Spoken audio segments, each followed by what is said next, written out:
This is a Sandy Boy Productions podcast.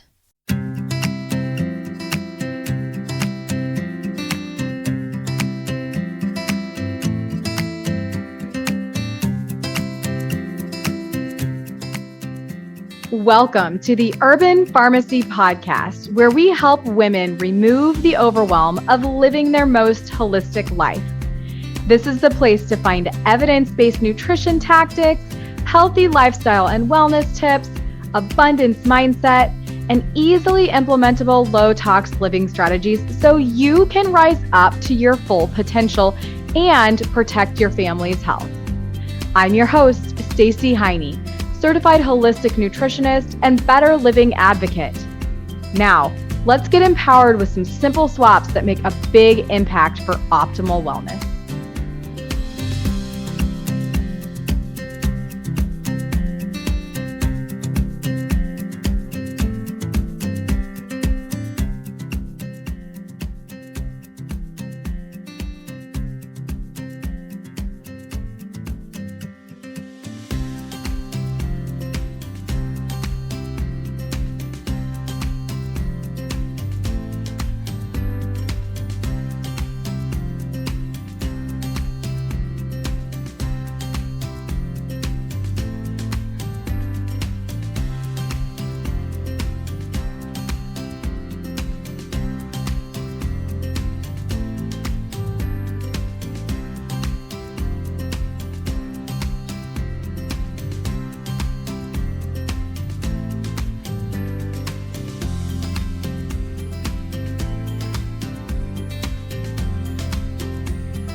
Welcome back to the Urban Pharmacy Podcast. I'm super excited to have you here today, and I'm really excited to introduce you to my guest, Chris Wark. Chris is a young adult cancer survivor, best-selling author, and patient advocate. Chris was diagnosed with stage 3 colon cancer in 2003 at just age 26. After surgery, Chris made the decision to go against his doctor's advice, opted out of chemotherapy, and chose to use nutrition and natural therapies to heal.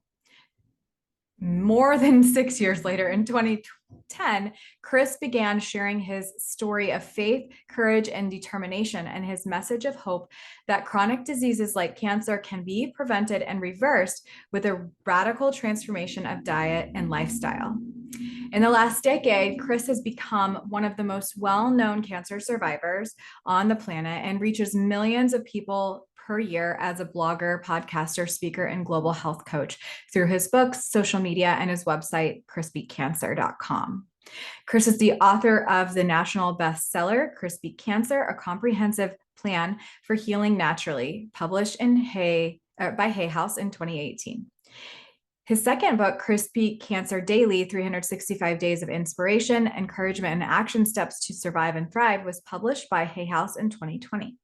And his third book, Beat Cancer Kitchen, Deliciously Simple Plant-Based Anti-Cancer Recipes, was published by Hay House in November 16th, 2021. Chris also created the Square One Cancer Coaching Program, which has been shared with over 1 million people globally since 2017. I'm really excited for you to hear this conversation with Chris today. I've been connecting with him via social media, which you'll hear at the beginning of the podcast, to get him on the show for some time now. And I'm really excited that you get to hear his story, and I hope that it inspires you. And I also hope that you share this podcast with somebody who might be struggling through their own journey of cancer or know others who have it. So I really, really appreciate you sharing this podcast. It means the world to me. I put a lot of energy and effort into it, and I just want to help people live a more natural and holistic lifestyle and a plant-based lifestyle so that they can thrive and not just survive. So with that said, before we get into the episode, I want to remind you that the doors are open for my community membership society, which is called Holistic Wellness Society. And we have weekly live coaching, and there's tons and tons of whole food plant-based recipes, plus so many tips and tactics and previous trainings and recordings of holistic living to help you along your way. And I would love nothing more than to hold your hand and walk through this journey to better living with you. So be sure to click down in the show notes if you're interested in learning more about Holistic Wellness Society so that you can have the community, the resources, the tools, and the support that you need to live your best life. All right, here's Chris.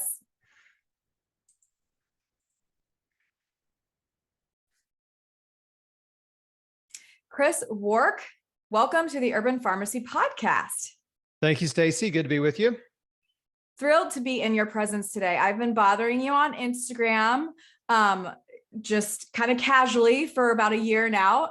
I'm super happy that you said yes to letting me ask you some questions, because you are a healer and you have helped so many people along their wellness journey in general, but really specifically with their cancer journey. And that is what we're here to talk about today. So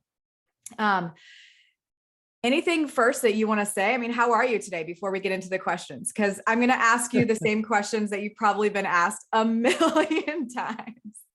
I'm good. Thanks for asking. Yeah, it's true.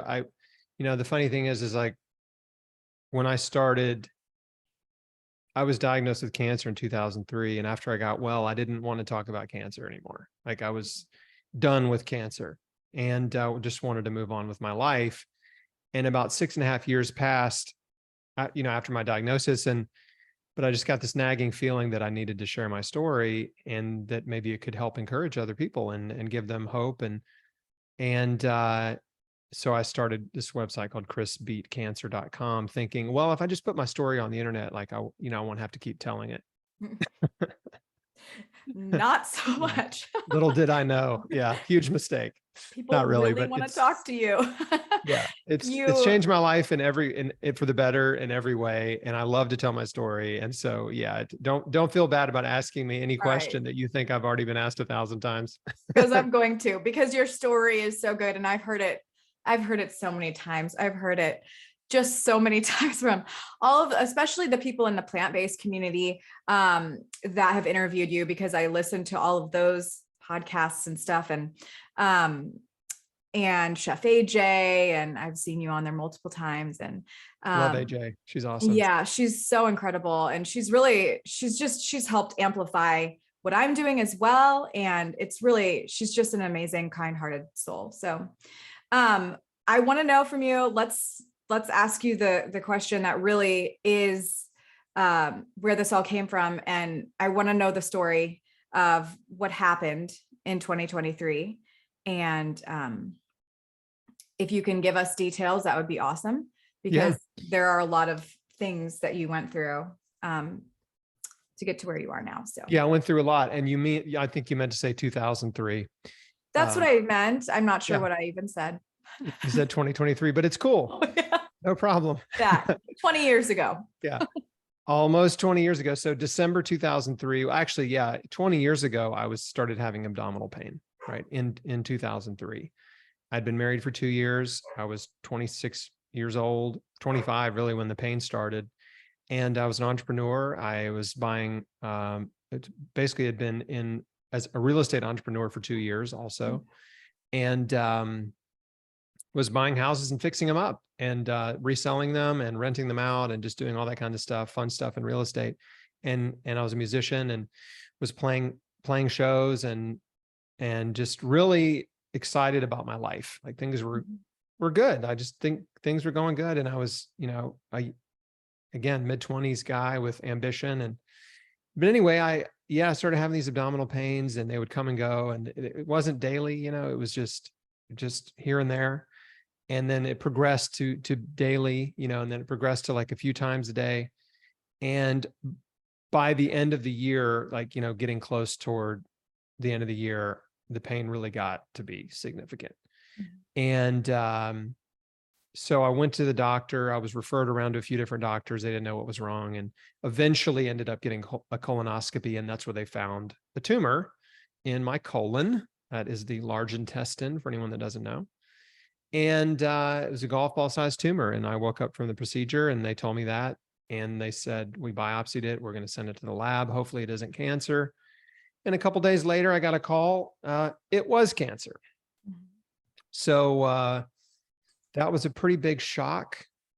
Cancer is a shock at any age, but when you're, a young adult, it's like the last thing you would ever expect. And I didn't have any family history. I mean, I didn't know anything about cancer. And so I was I like to describe myself as the typical cancer patient in the beginning, because I had no clue what cancer was, no experience around cancer patients. Like, I just didn't know anything. And I was told, we've got to get you into surgery right away before this spreads and kills you. And this is what most cancer patients are told. Right? They get a diagnosis and they're rushed into treatment. I mean, it's like it's like you are thrown onto a high-speed train. Yeah. And it's, and people that haven't been through the disease don't know this, or if you haven't had a loved one get diagnosed, but literally within days of a diagnosis, sometimes it's the next day, they'll have you in surgery, or they'll have you starting chemo, or they'll have you starting radiation treatments. Like, you don't even have time to think. The treatments start immediately. And so you don't have time to read or research or think or even pray about it. Like, it's just, so there's an urgency that in many cases is not necessary. Actually, in most cases, most cancers are not life-threatening when they are diagnosed. Yeah, I've heard it's you a say lump that. or a bump. Yeah, I've heard you say that it's a pretty high percentage that kind of gets pulled into this really rapidly, and it's not necessarily necessary. Yeah, and the urgent emergency treatment is not necessary in most cases. And so sometimes, someone's like really sick and they have to be hospitalized, and they realize in the hospital, they've got cancer all over their body, right? Or there's a tumor that's threatening to close their windpipe, or it's threatening to block the colon, things like that, or liver bile ducts, things like that. Like, there's certainly emergencies with cancer, but in many cases, it's like lump or bump in your breast, and the person feels fine. They don't feel sick at all. Or there's spots in a person's lungs and they feel fine. Or there's a tumor discovered in your colon. Now, I did not feel fine, right? I was having pain. But anyway, it was not life-threatening at that time.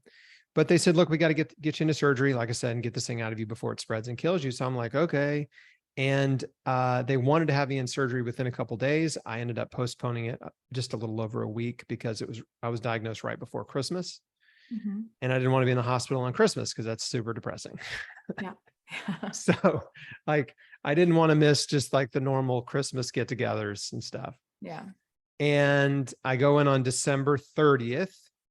They took out a third of my colon. It's about a foot. And when I woke up, they said it's worse than we thought. We took out the tumor. It had spread to some lymph nodes. We took out a bunch of lymph nodes. You're stage 3C. That means the next step for you is 9 to 12 months of chemotherapy. So, that was bad news, right? More bad news. And at that time, I just accepted that, like, okay, I guess this is what I guess I have to do, because I didn't know anything about cancer. And I just assumed the doctors had the best treatments available and they knew everything, and I didn't know anything. And so the two things that happened in the hospital that I always share is the first meal that they served me after removing a third of my large intestine was a sloppy Joe. And the sloppy Joe is just a funny kind of food item because nobody likes sloppy Joes, right? It's like, it's not something anyone ever says, like, you know what I'm in the mood for? Sloppy Joes. Yeah. Right? Like restaurants. I will admit that I did like sloppy Joes when I was younger, but the real reason, and I've figured it out, was because of the amount of ketchup that I would put in it. And I was highly addicted to sugar. So that's why. That's the only reason why, not any of the other contents in those gross sloppy Joes. Fair enough. And for kids, right? It's kind of a whip it together, easy Lord. meal for kids. And you find them at summer God. camp, right? Yeah. This is a meal for summer camp. Also the military, I'm sure they're serving those. Definitely serving sloppy Joes in prison. Yes, for sure. For sure. You're incarcerated, sloppy Joes are on the menu. And hey, surprise, hospitals, right? They're serving them to linked sick with people. colon, yeah, and colon cancer, like, and meat. Like, this is just not. Well, the irony is that, yeah, red meat is a group 2 human carcinogen, according to the International Agency for Research on Cancer. So it's like red meat's contributing to cancer and heart disease, and they're serving people with cancer and heart disease red meat in the hospital. Like, and they're serving them bacon, which is a group 1 carcinogen, and sausage and like hot dog type products. So yeah, so that kind of got the wheels turning a little bit. I was surprised that the food was that bad in the hospital. And then a few days later, I was told, okay, you're going to be able to go home today. And my surgeon came in to check on me. And as we were just having a conversation, I just happened to say, hey, is there any food I need to avoid? Because they cut out a third of my large intestine, right? Everything you eat is going through there. And so I just want to make sure there wasn't like, oh, whatever you do, don't eat Doritos or whatever, right? Like stay away from hot peppers or Dr. Pepper. I mean, who knows, right? Right. But his answer was, no, just don't lift anything heavier than a beer. So that was the advice I got from my abdominal surgeon. And that was it. That was all of it. So, you think about the typical cancer patient, they're rushed into treatment. If they have any questions about what to eat, they're told, eat whatever you want. And not only that, they send them home. These cancer dietitians send their patients home with a list of foods to eat that includes milkshakes, ice cream, pizza, anything you want. Okay.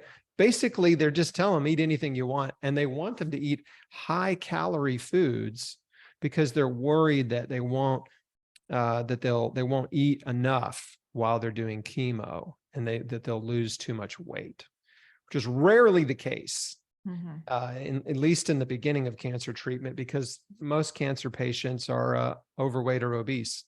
So they actually could stand to lose some weight. And I say that because most Americans are overweight or obese. Right. Over 2/3 of America, like over 70% of Americans are overweight, and almost roughly 40% are obese now. So, and being overweight and obese is like, it's directly linked to well over 10 cancers. I know that, right? Yeah. I mean, a large handful of cancers. Yeah. And just to be clear, like, we're not fat shaming here, right? No, no. But you need to understand that when you're overweight or obese, like, there are physiological reactions in your body that promote disease, chronic disease. High blood pressure, that's hypertension, right? High cholesterol, dysregulated hormone function, excess estrogen, which fuels cancer growth. And there are inflammatory molecules that are produced by body fat that promote inflammation, and fat cells, excess fatty acids actually suppress your immune system. So your immune cells, there are certain immune cells in your body that actually suck up fatty acids and become bloated and ineffective. So they've found that researchers, this is actually research that's just a few years old, that was done in my own state of Tennessee at Vanderbilt. Researchers found that immune cells in an obese environment become obese. Yeah. So you think about, your immune cells are the reason you're healthy, right? Your immune system keeps you healthy. Your immune cells fight off bacteria, viruses, parasites, pathogens, and identify and eliminate cancer cells. Like that is the job of your immune system. And you have a lot of different types of immune cells, but one of them are called natural killer cells. They kill cancer cells. Like that's what they do. And so, but when those cells become clogged up with fatty acids, they become slow and sluggish and they just are not good at their job. So you think about if your immune system is an army that's designed to fight off invaders and mutants and pirates, right? That are trying to take over the ship. You need them to be young, strong, and healthy, right? Not overweight and tired and slow. So that's what happens. And by the way, obesity is the second leading cause of cancer. Yeah. Right. Second leading cause. The number one cause is smoking cigarettes. Okay. Right. Tobacco, number one cause. I mean, chewing tobacco is a major cause too. Alcohol is a major cause, but obesity is number two. So, understanding that, you should want to get the weight off, right? Hopefully that's a motivator, not out of like shame because someone's telling you you're not beautiful. It's right. The motivator should be, I'd like to reduce my risk of cancer as much as possible. And getting down to a healthy body weight is huge. That is a huge step in reducing your risk. Yeah. So that's a tangent, but anyway, thanks for bringing it up. Yes. So anyway, I get home, I'm recovering from surgery. I am weaning myself off the pain medication. And as I sobered up, just within about a week of, getting home, I really started to think about my life and my future. And, like the idea of poisoning my way back to health didn't make sense to me. I knew chemo was highly toxic. I'd seen what chemotherapy does to other humans, right? I had seen advanced cancer patients out in the world, right? At the mall or at a restaurant or church or wherever, like I'd seen that. And it makes an impression on you when you see another human in that state. I mean, it's alarming. Yeah. And I'll never forget the very first time I ever saw, an advanced cancer patient. I remember like being a little kid and being like, Mom, what's wrong with him? Because he looks so sick. And so I just was thinking about all those things and thinking like, that's me. That's what I am to become. And so I think, again, like most cancer patients, I was not, I wasn't pumped about the idea, about chemo drugs and how toxic and destructive they are and what they're going to do to me. So I had those reservations and I prayed about it. My wife and I actually prayed together one day about it. And I just said, God, if there's another way besides chemotherapy, please show me. Just show me what to do. I don't know what to do. I need some help. It was a prayer of faith. Like I really was reaching out and asking for help, and we're believers. And so I asked for help. And 2 days later, I got a book that was sent to me from a friend of my dad. And he lives in Alaska. And he sent me a book, and it was written by George Malcolmus, who had healed his colon cancer roughly 30 years prior with a raw food diet. And it just, as I started reading the book, he had colon cancer. I think I already said that. But as I started reading the book, I was like, oh my gosh, like is this possible? Like the body can heal? Like no one's mentioned this. No one's told me this.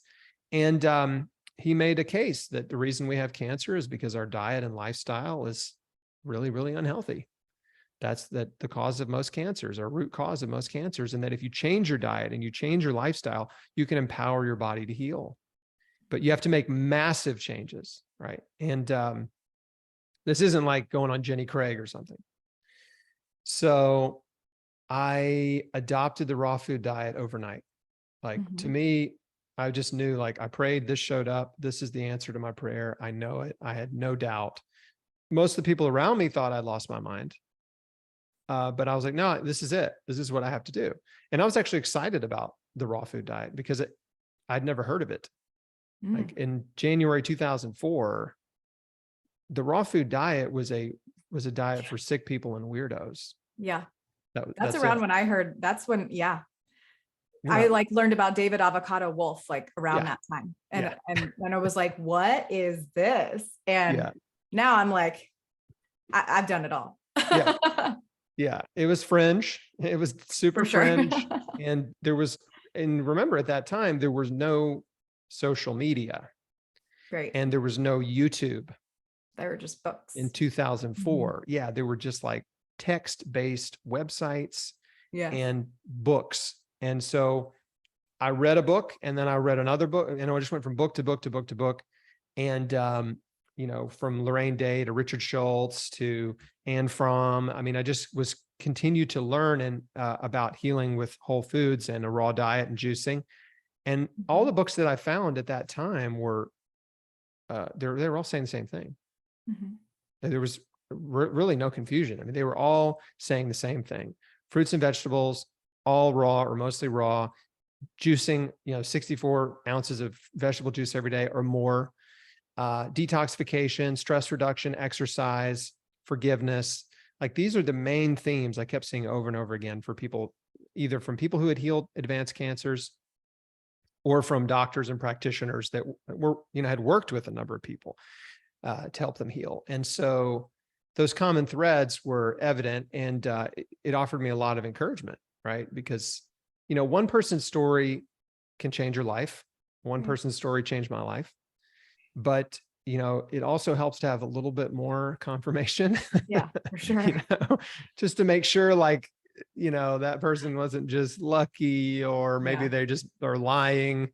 You know what I mean? So, but yeah, as I started to look for more information, I found it was out there. And now there's so much information, it's ridiculous. In fact, there's too much information online, and there's a lot of misinformation just that's put out there just by people who just want to get clicks on their websites, right? Or on their videos to make money off of ad revenue. And they really don't know what they're talking about.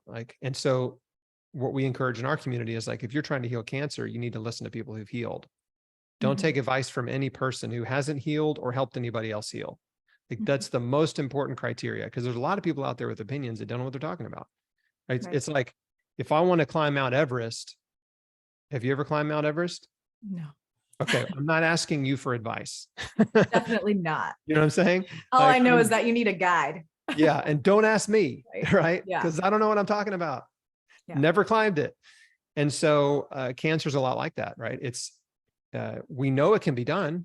We know Mount Everest can be climbed because people have done it. We know cancer can be healed. All types and stages of cancer can be healed against the odds with a holistic approach, because many people have done it. I've interviewed dozens and dozens of people who've done it. This is part of what I do on my podcast and YouTube channel, is I interview other people who've healed, and we share their stories and their strategies, and you'll see the common threads. And so if it doesn't mean it's easy, but the fact is it's doable, and you need to follow people who've done it, because there's already a path, right? If you're trying to get up Everest, you want to take the path that everybody takes. You don't want to try to blaze your own trail up a very, very dangerous mountain that will kill you. Yeah. So having said all that, I was encouraged by the information I was finding, but at the same time, I was very much alone. I had almost no support whatsoever. And that was really hard. But I just, I think it helped a little bit that I'm an only child. And so, like, I was sort of used to just doing my own thing, starting my own path in life. And I was an entrepreneur, and, and so that helped. And what was interesting is that as soon as I started looking for support, I did find it. Like, I found a naturopathic doctor who supported me. And then I found an integrative oncologist who supported me. And the first oncologist I went to told me I was insane if I didn't do chemo. And so I never went back to him. And treated my wife and I pretty badly and talked down to us. And I, just like we were stupid. So there's a lesson there, which is, if your doctor doesn't support the decisions that you want to make and tries to bully you or intimidate you with fear, find another doctor. Right. because you should never do anything out of fear. You should never, ever let anyone manipulate you out of fear. Yeah. I teach 5 different pillars of holistic living, and success environment is one of them. And I was going to definitely ask you about that, but you've already brought it up.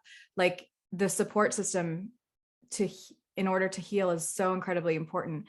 And, environment is not just the people that you're around, but also the things that you're reading, the things that you're seeing, all of the things around you physically and socially and more. And I'm really, really glad that you brought that up. And I will also say that as I am on a journey of healing my thyroid, I have been to different doctors, and some of them have told me, you need to be eating, like specific foods that I would definitely not be eating.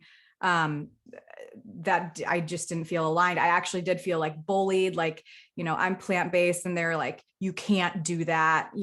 If you want to heal, you can't do that. And I'm just like, okay, I'll find another doctor. I've found other doctors that are so much more supportive. And it can feel really bad when you do find those people that are belittling you. And I think a lot of people, Chris, are falling into, they want to feel better regardless of what situation they're going through, or if it's cancer, thyroid, weight problems, whatever it might be. And they are told that this is how it has to be. And they're never seeking second opinions or anything. And until they find people like you that are going to support them along this journey, like, no, you don't have to be bullied. You don't have to, take that. Like, there are other ways. And it's just really good to know that there are people out there empowering people. And you need to know that the strategy is to rush you into treatment, right, before you think to ask for another opinion. Right. And that's what happens to most patients. They're just rushed in out of fear. They never seek a second or third opinion. Right. Now, I have a free guide that's called 20 Questions for Your Oncologist. There's a link to it on every page of chrisbeatcancer.com. And if anybody listening is going through cancer, or you have a loved one going through cancer, please go download this guide and go through it, because I'm going to give you the most important questions that you need to ask your doctor before treatment.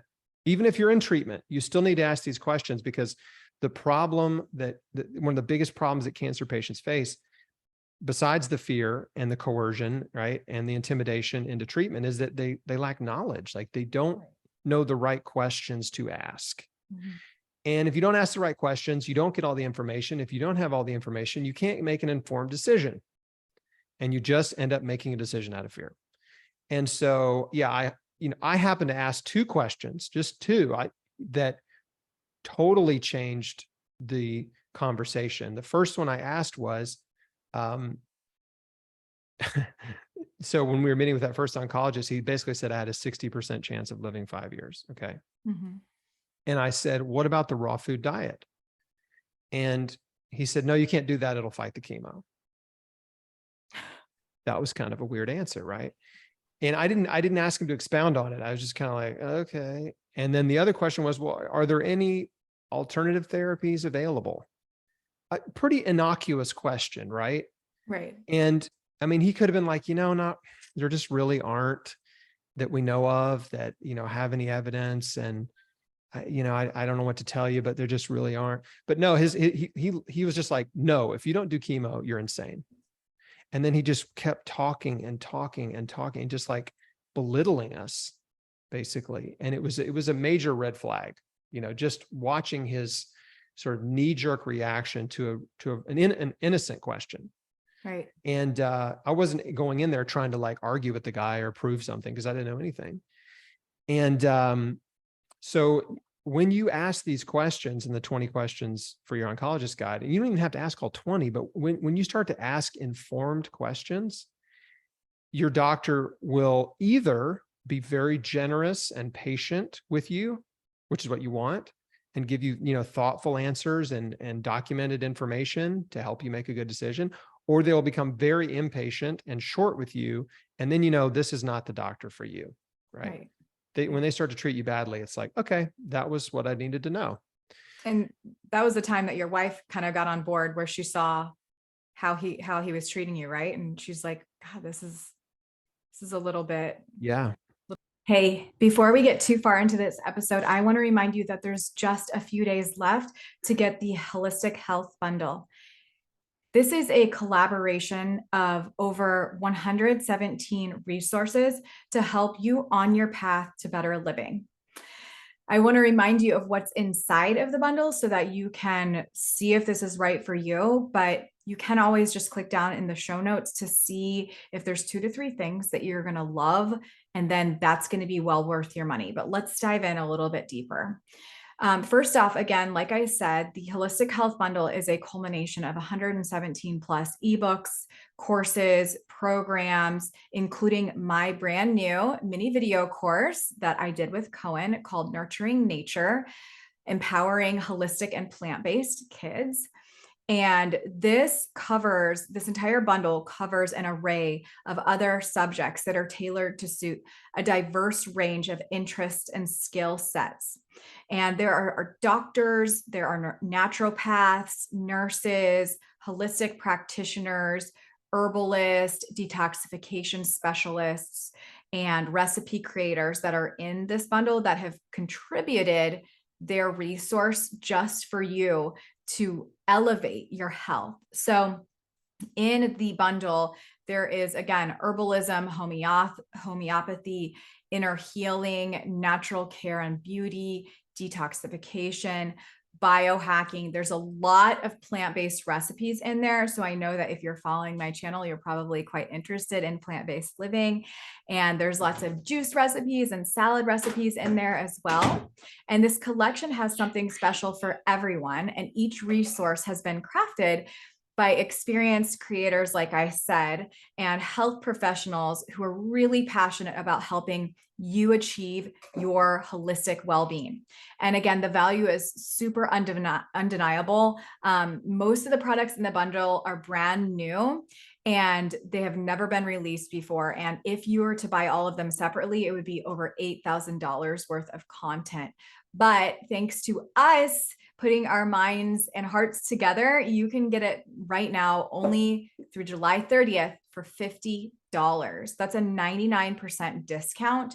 So the best way that you can explore this is to just look through the sales page to see if any of the things pop out to you. Just scroll down to the bottom of the sales page and see all of the contributions. And if 2 or 3 of them pop out, it's going to be well worth your money. And then you can dive into the other things, over the next year, download all of the PDFs and ebooks to a hard drive or a thumb drive or to Google Drive. And then the video courses will all be accessible for the next year. So please don't wait. We have just a few more days and then the Holistic Health Bundle will be gone. And I am just so honored to be part of it. And I know that you're going to love this resource to help you live a better life. All right, back to the show. Little bit off. My wife's family was much more conventionally minded, and my mom was more of a crunchy mom from the 70s, and was always taking random supplements and buying weird crap from the health food store, like kelp. Yeah. Right. And, I was the only kid I knew that had kefir and Sprouts in the fridge. Yeah. Okay. Yeah. But, we still ate at McDonald's. Like it wasn't, it wasn't like today's hardcore crunchy moms like yourself. Like me. I am totally going to admit it. It's fine. Yeah. I'm fine with it. Yeah. And like we are now. But anyway, point is, like, she had this huge library of books on alternative medicine and herbs and cancer and raw food. Like she had read all of these books. And so that was my biggest source of information, was my mom's library, which was just a miracle, really. Like it was like, God orchestrating that on my behalf, like my mom's reading, having all this interest. She'd never been sick, had no chronic diseases at all, just had this continuing interest in health and wellness and staying healthy, and had a prescription to Prevention magazine for decades, But anyway, so it's funny how that all, all that worked out. But I was able to use that information and to help myself.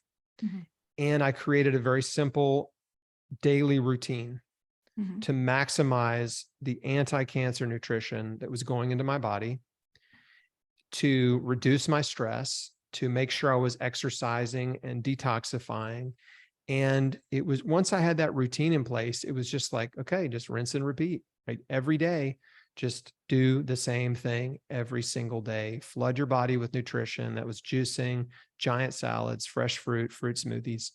I took, tons of supplements, of course. Who knows if any of them helped, but I had a philosophy, which was, I'm going to take, and back then, like, I wasn't reading scientific journals. I wasn't reading papers. Like, I didn't know how much incredible nutrition science existed in 2004. Right. And so, but I was going from book to book, and there were things cited, of course, in those books, but I just instinctively knew, like, I've got to flood my body with vegetables and fruit. Like, I've just got to get it in there and trust that it'll help. And so back to the philosophy was like, I had a very simple criteria. If there was a potential benefit, and this applies to supplements and like ancillary therapies, right? If there's a potential benefit and no risk of harm, and I can find it and afford it, I'll do it. Right? Yeah. It's that simple. So I had IV vitamin C, number of IV vitamin C infusions. I took a ton of supplements, all kinds of supplements, right? Herbal supplements, vitamins and minerals, all kinds of stuff. And, but all of that was supplemental to the foundational things I was doing. And that was nutrition. That was huge. And so, I was eating giant salads every day: broccoli, cauliflower, kale, cabbage, onions, mushrooms, peppers, loading it up with garlic, oregano, cayenne pepper, Italian seasoning, which is oregano's in that group, obviously, curry powder, turmeric, apple cider vinegar, olive oil, sauerkraut, sprouts. So I was sprouting garbanzo beans and mung beans and alfalfa and all kinds of stuff, right? Broccoli sprouts. So I just kind of figured out, like, this giant salad, like, and that's what's on the cover of my cookbook, which is called Beat Cancer Kitchen. You can maybe see it behind me. That giant salad became my meal. Like, that was the meal. That was lunch and dinner every single day. And because I realized, like, there's no more potent and diverse meal I can concoct that has as many vitamins, minerals, enzymes, antioxidants, probiotics, and phytonutrients, anti-cancer compounds than this. Like, this is it. So, so that made it really easy for me, made it really simple, because I didn't have to plan my meals. I knew exactly what I was going to eat every day for lunch and dinner. Right? It's like so simple. I went to the grocery store. It wasn't like strolling the aisles, like, I wonder what. It was like straight to the produce section, loaded up the cart. I knew all the vegetables I needed. I knew what fruit I wanted to eat, or if there was different fruit in season, I'd be like, oh, let me get some plums or whatever, like cherries or, So I had a very simple routine, and it was sustainable. And that's so important. Like, the more complicated the strategy is and the routine is, the harder it is to maintain. And so in my book and in my coaching program, which is called Square One, we just basically teach people how to reduce and simplify their life and create this just simple, sustainable daily routine that maximizes nutrition, minimizes stress, making sure they're detoxifying and getting exercise. Exercise promotes cancer survival. Like, it strengthens your immune system. It's so important, and it's so often overlooked. It's like the old adage, diet and exercise. Like, people just won't do it, right? Like, they won't exercise and they won't change their diet. It's like, it's kind of hard to help somebody who won't do those two things. But anyway, so yeah, we just focus on helping people make those changes. And it's incredible how fast your body changes when you change what you eat. I mean, within 2 weeks, your microbiome is virtually unrecognizable. Right. The bacterial populations in your gut change so dramatically for the better in 2 weeks that you would almost not even know it was the same person if you looked at two different samples. Like, you would assume it was two different people if you didn't know. Because plant food has all these incredible compounds, the fiber especially, but the prebiotic fiber and the starch and all these wonderful compounds that feed good bacteria. And cancer has a pathogenic root cause. Many cancers are caused by bacteria, viruses, fungus, and other pathogenic microbes, parasites. And what's cool about plant food is that there are all of these antimicrobial compounds in plant food, in plants, that selectively kill pathogenic bacteria, bad bacteria. One of the real bad boys is Fusobacterium. Fusobacterium, there's a lot of bacteria that fall under this umbrella of Fusobacterium, but Fusobacterium is a known cancer causer, definitely related to colon cancer. And there are all these incredible compounds that kill Fusobacterium in garlic, in celery, in parsley, in broccoli and all the cruciferous vegetables, in onions. There's a compound called falcarinol, which is in carrots and parsley, that is an antimicrobial compound that is known to kill cancer cells in the lab, but also it kills bacteria. So any natural compound that kills bacteria also tends to kill cancer cells, because many cancer cells are driven by bacteria. I've wondered that the science behind the carrot juice that you say that you had a lot of when you were first starting off.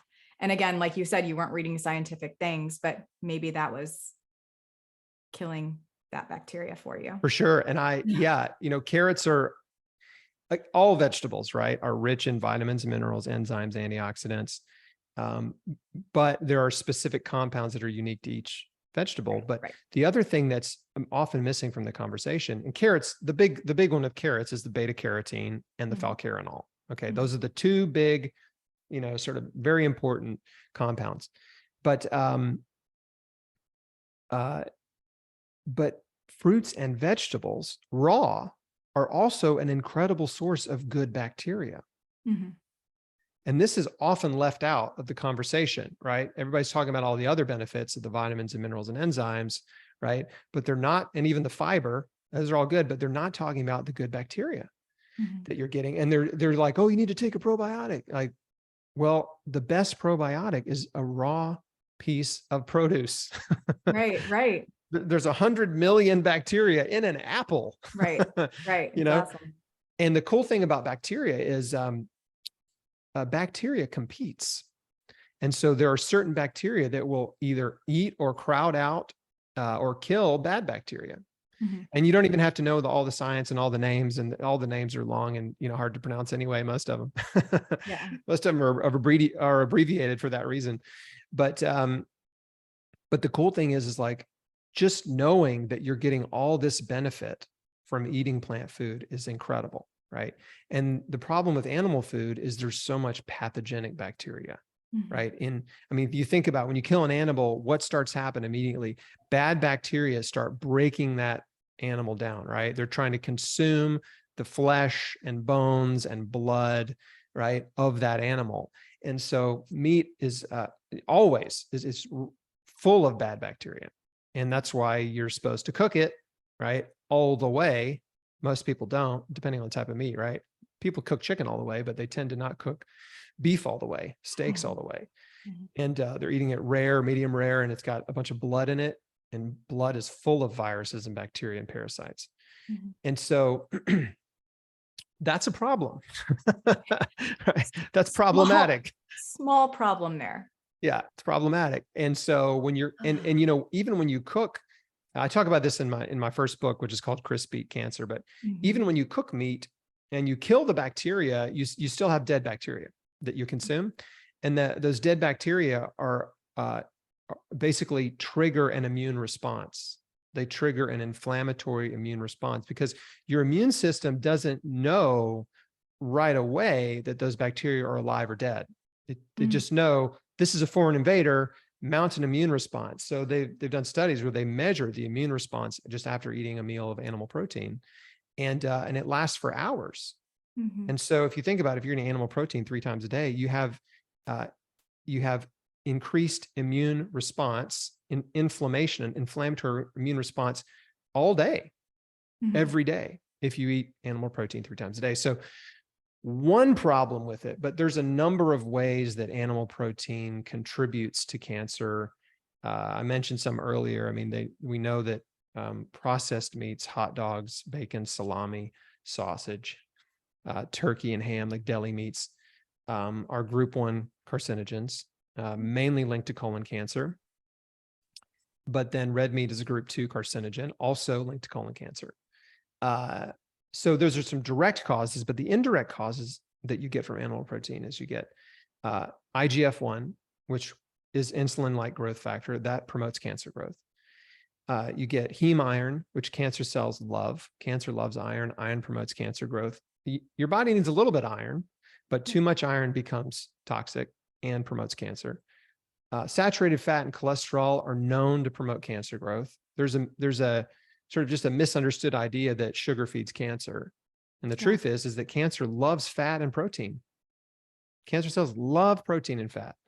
Sure, they can use sugar too, but they really do love protein and fat. So there's also a number of amino acids that fuel cancer growth. One of them is lysine, which is really high in animal food, and methionine, again, both really high in animal food. So on top of that, there's carcinogenic compounds that are created when you cook animal food. You're creating heterocyclic amines and polycyclic aromatic hydrocarbons. On top of that, the way you cook the animal food is injecting more carcinogens into it, because when you cook on an open grill, you're infusing it, whether you're cooking over wood or natural gas or propane, you're infusing it with carcinogenic gas. Yeah. And because anytime the byproduct of burning gas or wood, right, are carcinogens, right? So if something's got a smoky flavor, you're eating carcinogens.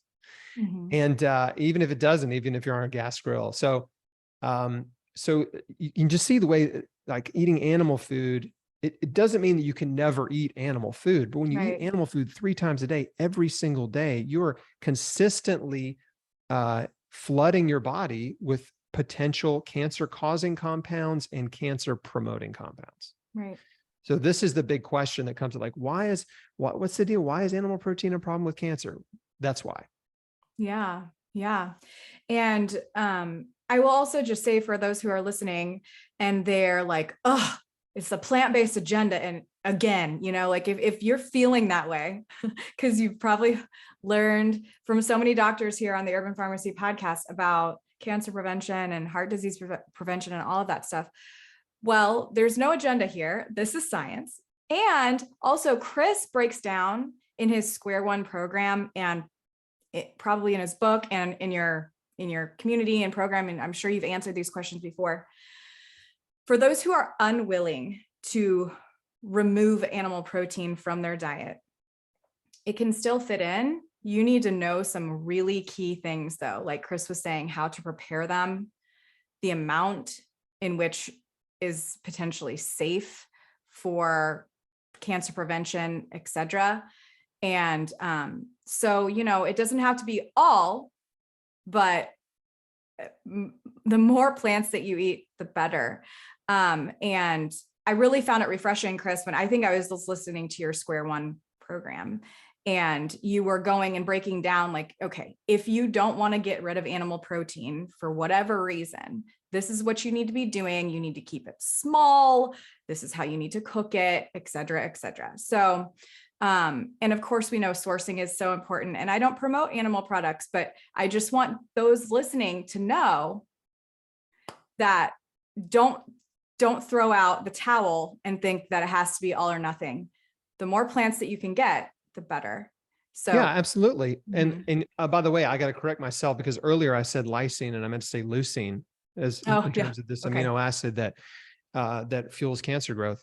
But yeah, the thing is, like, if you look around the world at the healthiest, longest living people, they're not vegan, right? But they eat diets that are on average about 95% plant-based. Right. Okay. Now, the American diet is not 95% plant-based. Okay. So what 95% looks like is eating a serving of animal protein a few times a week to a few times a month, right? So instead of 3 times a day, 3 times a week, that's an 80% reduction, right? Just that shift from 3 times a day to 3 times a week. So I'm not a vegan, so I'm not like pushing a vegan agenda or anything like that. I'm solely interested in helping people prevent and heal cancer and other chronic diseases. So now the side benefit is, yeah, sure, there's far less animals will be tortured and slaughtered in factory farms if we shifted to a more plant-based diet. But and by the way, this is not eat fake meat advice. No. Okay? Yeah. Right? No, This is yeah. not eat fake meat or crickets or bugs or whatever. It's like eat whole plant foods, plant foods like fruits and vegetables, nuts and seeds, herbs and spices, whole grains, tubers, right? Potatoes and squash. So eat whole plant food from the earth that God made for us. You don't have to eat anything man-made or factory made. And the thing about man-made food, by the way, the fake meats and stuff, I mean, they're loaded with sodium, they're loaded with additives and preservatives and processed oils, and they're not good for you. So don't fall for that, the fake meat sort of trap. Right. And processed foods in general, remember I was talking earlier about bacteria and microbes and cancer. The other thing that processed food is doing to us that is not talked about enough is that processed food is loaded with antibiotics. People don't realize this. Antibiotics, here's another word for antibiotic that'll help: preservatives. Preservatives are antibiotics. What do preservatives do? They prevent bacteria from breaking down the Twinkie so that it'll sit on the shelf for 10 years. Okay, I've never thought of it this way. This is mind-blowing. Right. Wow. Right. Totally. So preservatives keep food from being eaten by bacteria. They are antibiotics. So you're eating antibiotics, not to mention the antibiotics that are sprayed on food. Glyphosate, right? The weed killers, the fungicides, the herbicides, the pesticides, right? So you got the spraying that's happening on conventional produce, and then you got the preservatives added to processed food. So those antibiotics are causing problems. They are killing off good bacteria and maybe some bad bacteria too. Yeah, robbing our gut from. But they are definitely jacking up your gut and creating inflammation, gut dysbiosis, and generally a lack of diversity in gut bacteria. And the more diverse your gut bacteria, the healthier you will be. This has been studied a lot, and especially in cultures like African cultures where they just have incredibly healthy guts, and they look at the bacterial composition, and it has more diversity than the typical American, because Americans aren't eating enough fruits and vegetables and plant food, and we're just eating like meat, which has basically dead bacteria, so that's not helping, right? Processed food, bread, there's no beneficial bacteria in there, right? Yeah, there's some fiber, but not great amounts of fiber. And so the cool thing is it's just so easy to shift back in the right direction. You can start with the next meal, right? Yeah. You eat a giant salad or a big plate of cooked vegetables, and you are on your way to repopulating your gut with good bacteria that will crowd out bad bacteria. So it's incredible. There's this other study that comes to mind that kind of blew me away, which was they found that if you eat a diet that is devoid of fiber, right? So basically like a carnivore diet, a paleo type diet, all meat diet, what happens is there is a significant die-off of good bacteria in the gut that doesn't come back. And so, it's a horrible, horrible diet. Like you do not want to eat a diet that is all meat. Yeah. So Chris, you were raw, and I know we're wrapping this conversation up, but let's do some rapid fire things here. You were raw. You're no longer raw. How long did you stay raw? So I was 100% raw for 90 days. Okay. And then working with a naturopath, he advised me to add about 20% of cooked food. So mostly just cooked veggies, right? Some quinoa, some brown rice, some cooked veggies to my diet just to get a little more calories because I was clinically underweight. Mhm. Now, some people can go raw a lot longer than that, for months and even years. Yeah. I don't think the all raw diet is a diet that people should eat for the rest of their life. Mhm. Right. Mainly just because there's no real science on longevity with eating an all raw diet. Right. Right. There Right. is science on longevity on eating a 95% plant-based diet. Mhm. So I try to, so raw is amazing for a healing season of your life. It's an Yeah. incredible healing detoxification diet. And that's what we stress. And so, but yeah, so then I went from, being 100% raw plant-based to 80% raw. Mhm. And then, and just carried that for forward for many years. And then once I got well, I experimented with some other diets like Weston Price and paleo and stuff like that. And then started reading the scientific literature and learned a lot and realized, yeah, no, there's no better diet than a plant-based diet. And so now I just eat a variety of raw and cooked food. In fact, this is lunch. It's empty now, but this is almost a 40-ounce fruit smoothie. And it was all raw, obviously. Strawberries, cherries, blueberries, raspberries, blackberries. So there's 4 cups of frozen berries, Okay. almonds and walnuts, hemp Mhm. seed, or hemp hearts, right? Yeah. Normally I would put 2 handfuls or more of spinach or kale, but Mhm. I'm out. Mhm. So no leafy greens in it today, but normally there is.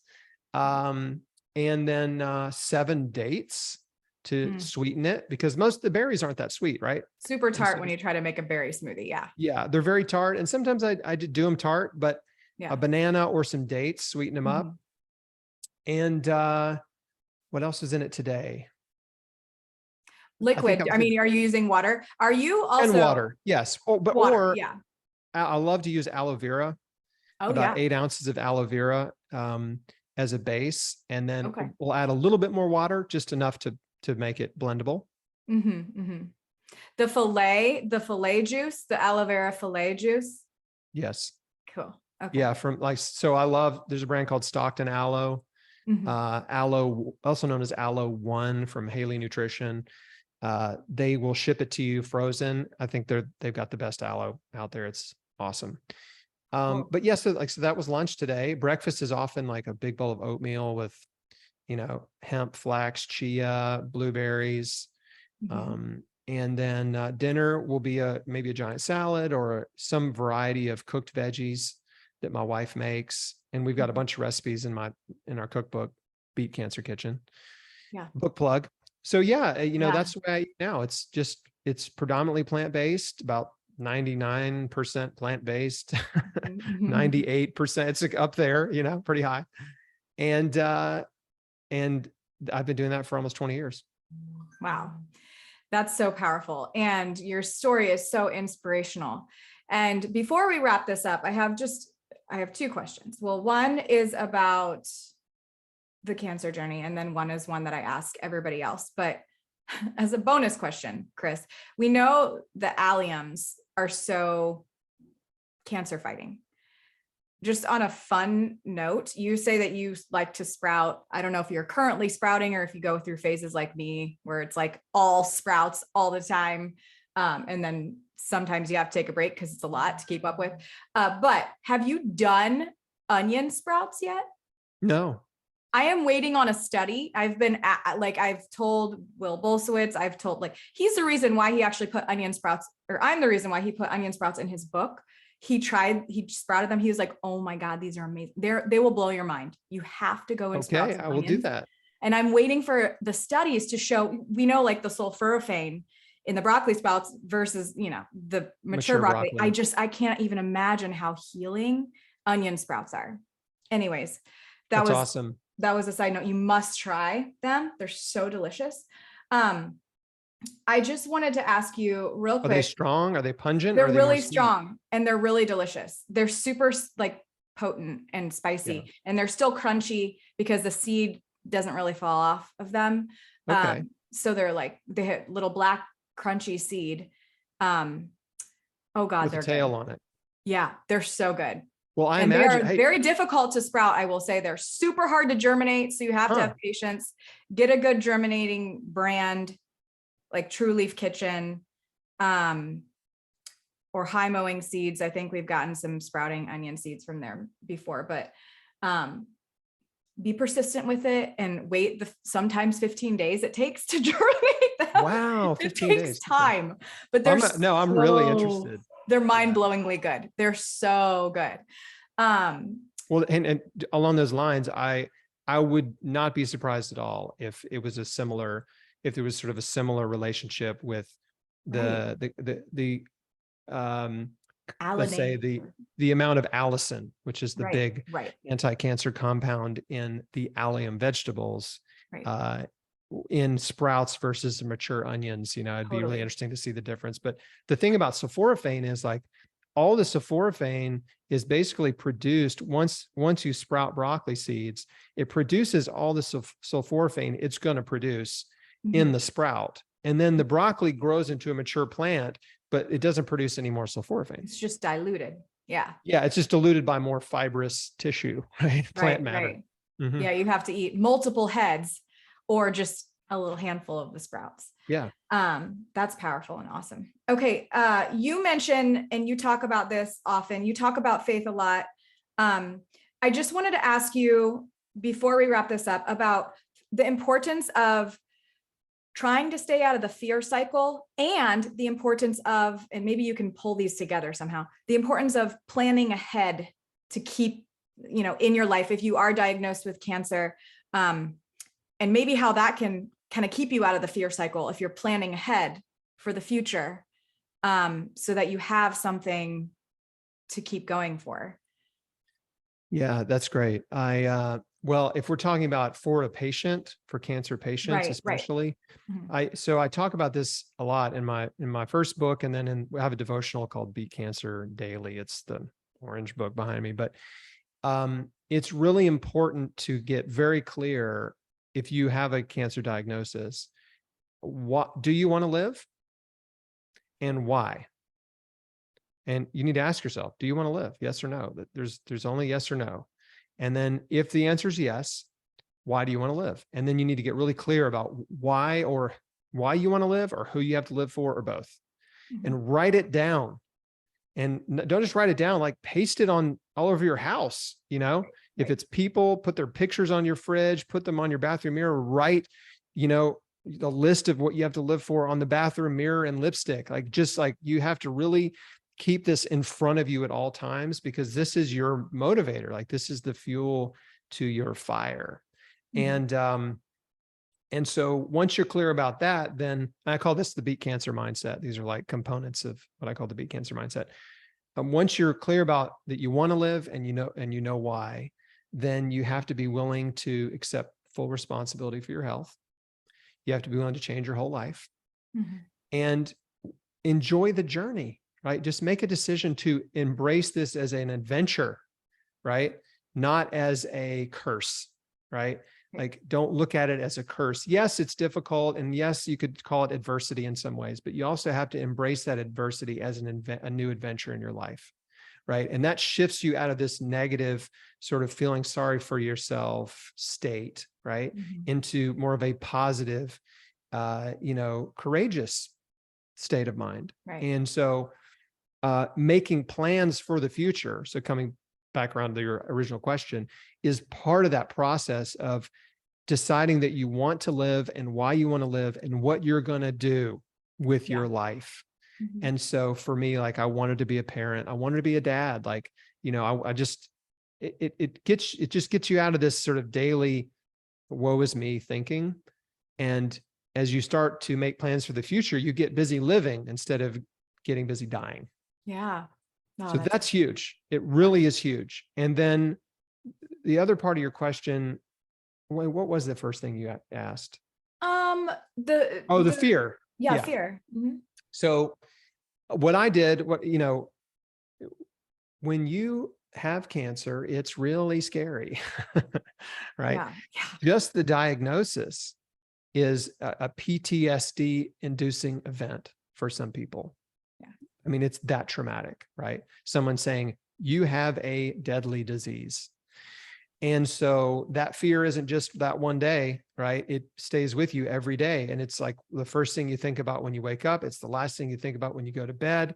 You're thinking about it. You're constantly reminded throughout the day that you have cancer. And the best parts of your day are the parts where you're busy and you forget, right? Like where you're so busy doing something, you forget you have cancer. Like that's the best. Yeah. And then you get that reminder and here comes the fear, right?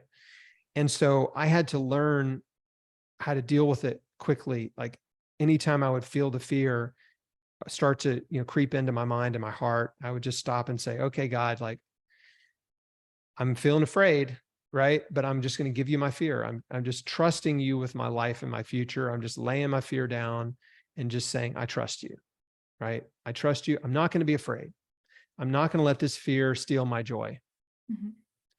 And I didn't pray that one time. I prayed it more times than I could even tell you, right? It was constant. It was just my constant going back to that simple act of like, I'm trusting you with my fear. I'm not going to be afraid, right? Because fear will steal your joy, right? It will. And on top of that, fear, anxiety, and worry actually cripple your immune system.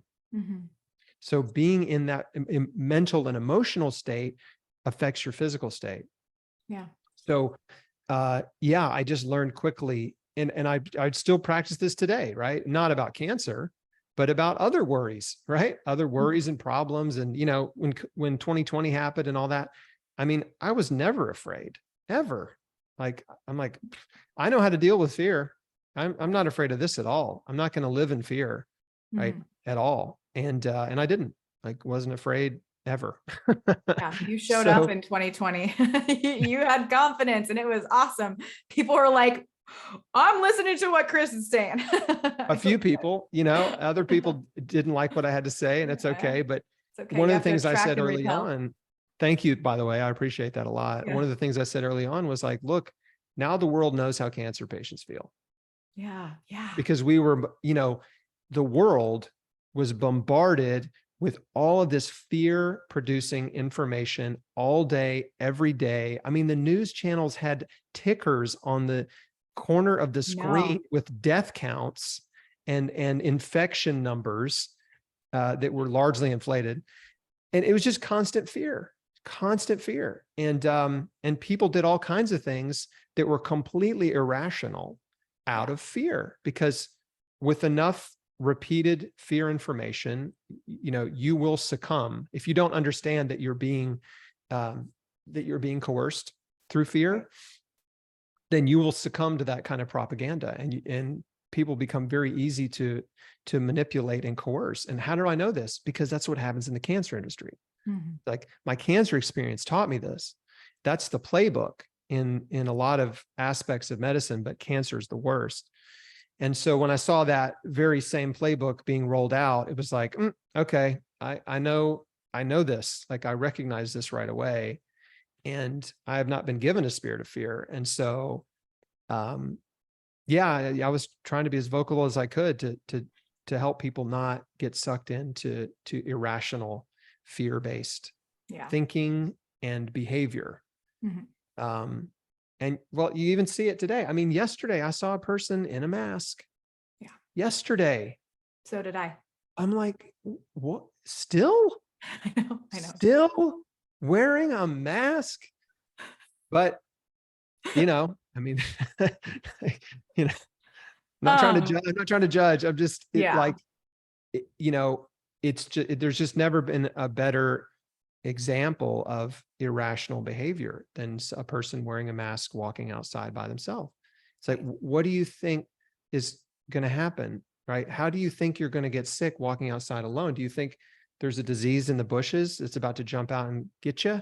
Right. Like, is it just floating down the sidewalk? Like, what do you think? What are you thinking? And again, that's why fear is so dangerous, because it shuts down your ability to think rationally, and you just act impulsively. Yeah.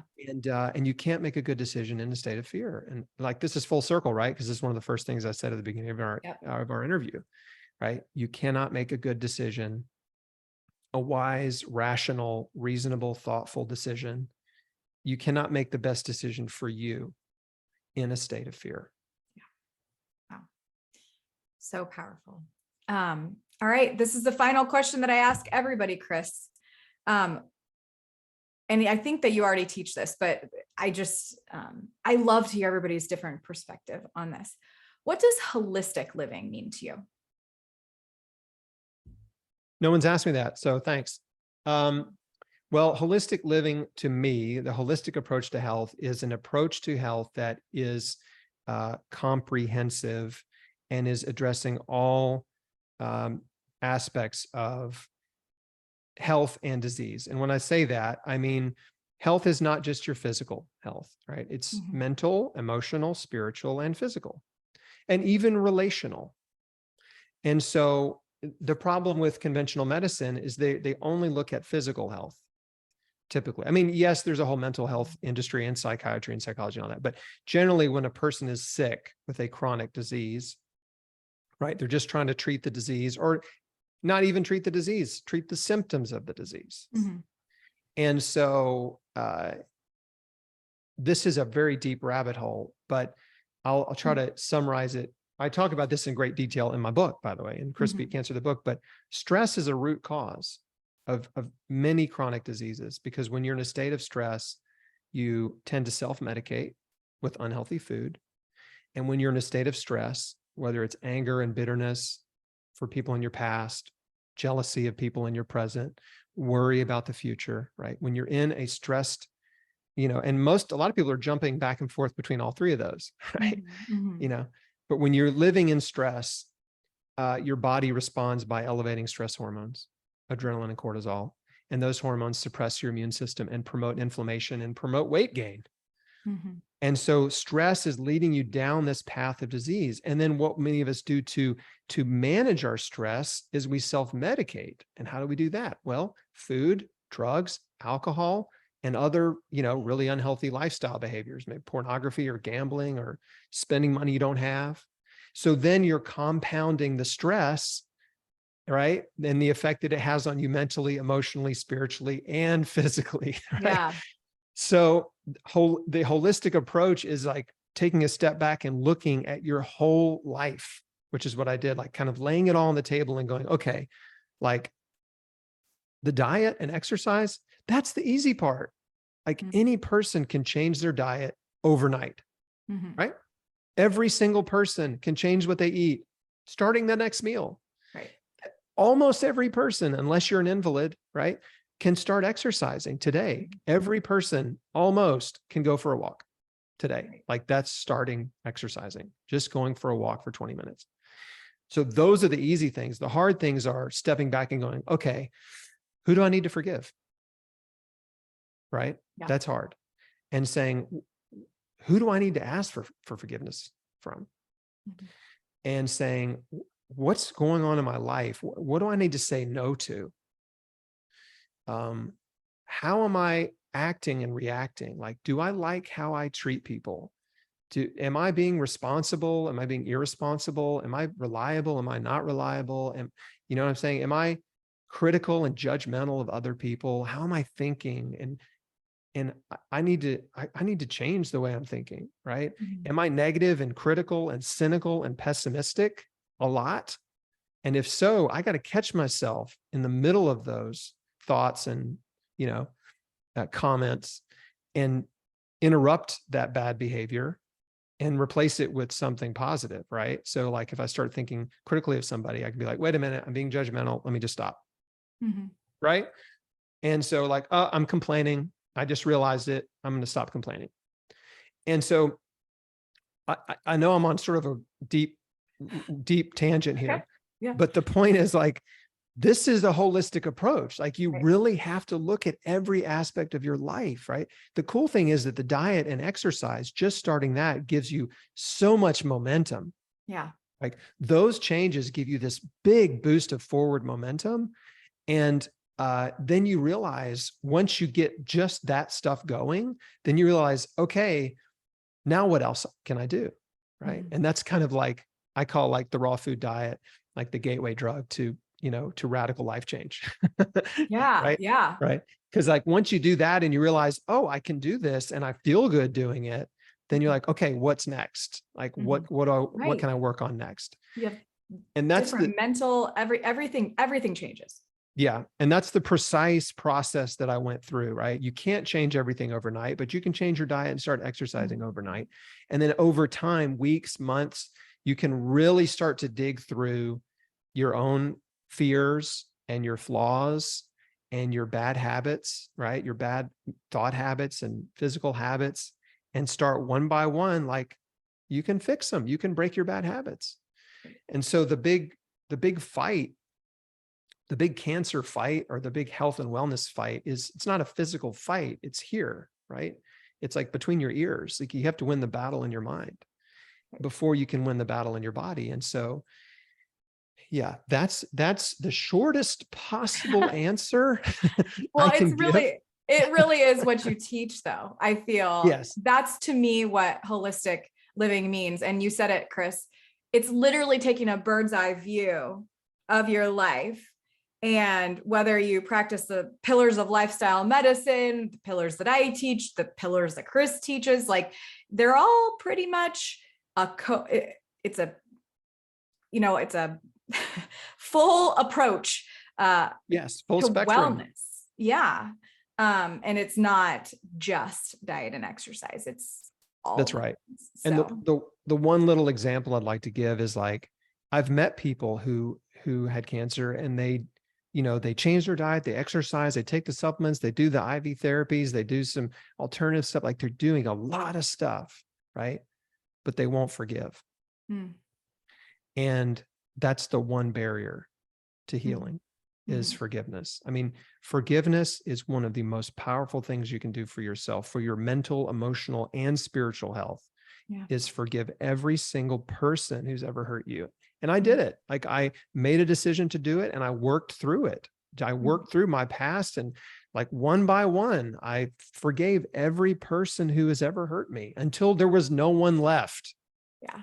Right. You can't do that in one sitting. It takes time, but it's so powerful. So I just want to make sure I leave your audience. I mean, if you forget everything I said in this interview, I hope you'll remember that the most powerful thing you can do is forgive. Wow. It really is. So powerful. Well, that's a good place to end. Chris, thank you so much for your time and for your wisdom and for your knowledge and for your inspiration. We really, really appreciate it. And we'll make sure to put all of your links in the show notes so people can get connected to you, get your books, get your cookbook, and hopefully drop into your community and listen to Square One too, because it's really amazing. So Chris will launch the Square One intermittently throughout the year, and you guys need to listen to it. And if you do have cancer, you should for sure be part of his community.